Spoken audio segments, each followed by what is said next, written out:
Welcome to today's Explainer. We're going to be transforming the act of not reacting from what a lot of people see as a weakness into your absolute empowering superpower against daily stress.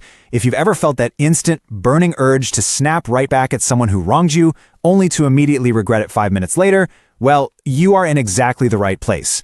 Today, we're taking a really fascinating look at the psychology behind regulating our emotions and turning restraint into a super practical guide for managing your daily stress.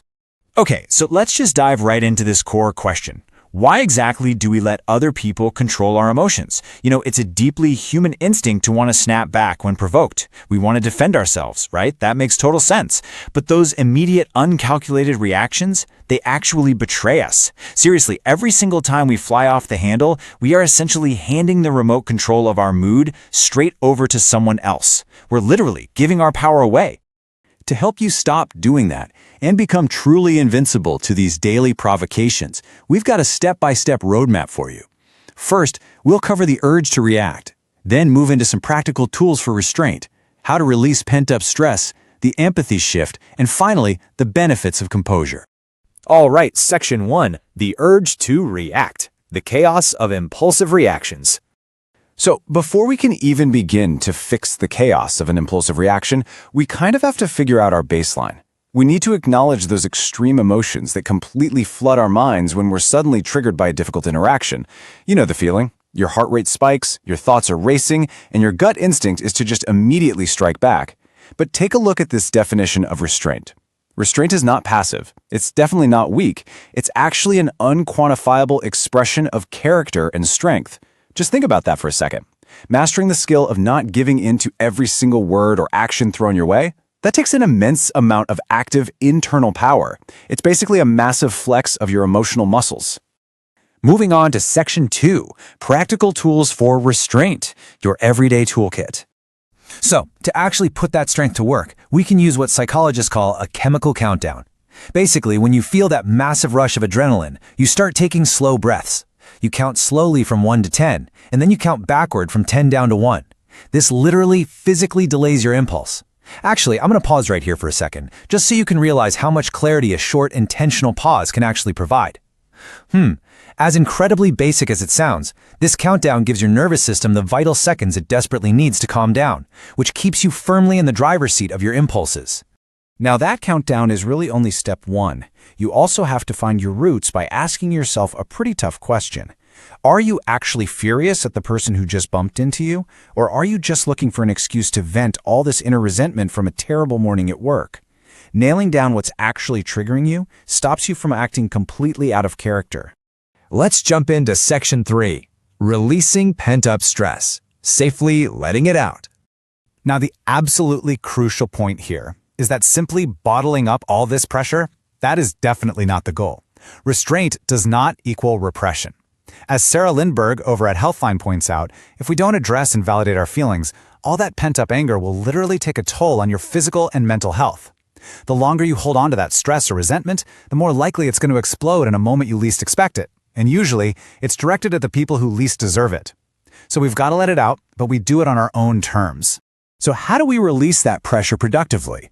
Well, it serves you so much more to channel those emotions through some kind of physical release, like hitting the gym or going for a run. Or, hey, if it's safe and productive, maybe have a direct, entirely transparent conversation with the person who actually hurt you.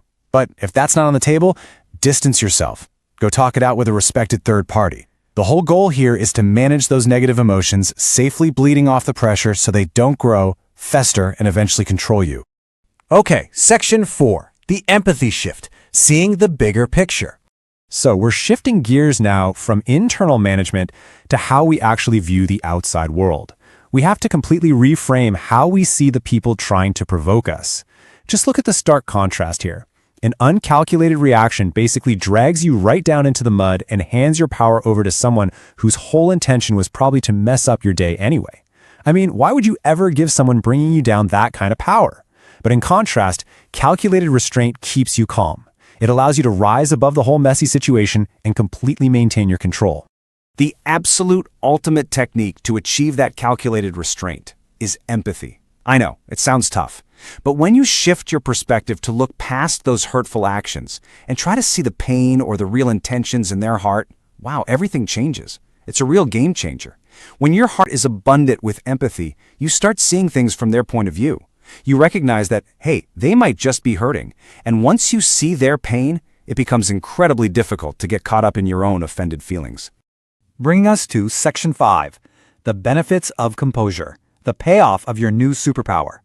So what's the ultimate payoff for actually implementing this practical guide into your everyday life? Well, when someone deliberately provokes you just to get a reaction, your newfound composure completely ruins their game plan. You literally achieve invincibility, because those provocateurs, they lose their best tactics. Plus, you gain total clarity to make much better life decisions. You protect your relationships, and you maintain a laser focus on your own momentum. And I really want to emphasize that this is not just some abstract, feel-good kind of idea. Science actually backs this up. A really fascinating study out of UC San Diego found that self-control significantly contributes to gaining and maintaining power. Managing your impulses keeps you focused on your long-term goals, and literally, it turns you into a stronger, way more effective leader in your own life. It also saves the people you care about the most. Renowned relationship expert John Gottman reminds us that harsh words and criticism really do deeply hurt our relationships by fostering resentment. If you want your important connections to last, you absolutely must bring gentleness to those heated conversations. Managing your reaction allows you to be mindful, and compassionate, nurturing strong, resilient relationships instead of just tearing them all down in one single moment of impulse. Let's look at a highly practical, everyday example of this. Imagine someone trolling you online or, say, cutting you off in traffic. If your action is attacking or defending against an internet troll, the result is total distraction from the things that actually matter. But if your action is ignoring that negativity and just resuming your journey, your result is maintained focus and momentum. It's a very clear choice of where you're investing your energy. I want to leave you with this final, really powerful reminder today. You are human. You have impulses, and it is absolutely 100% okay to feel those emotions. But you don't have to give your power away to them.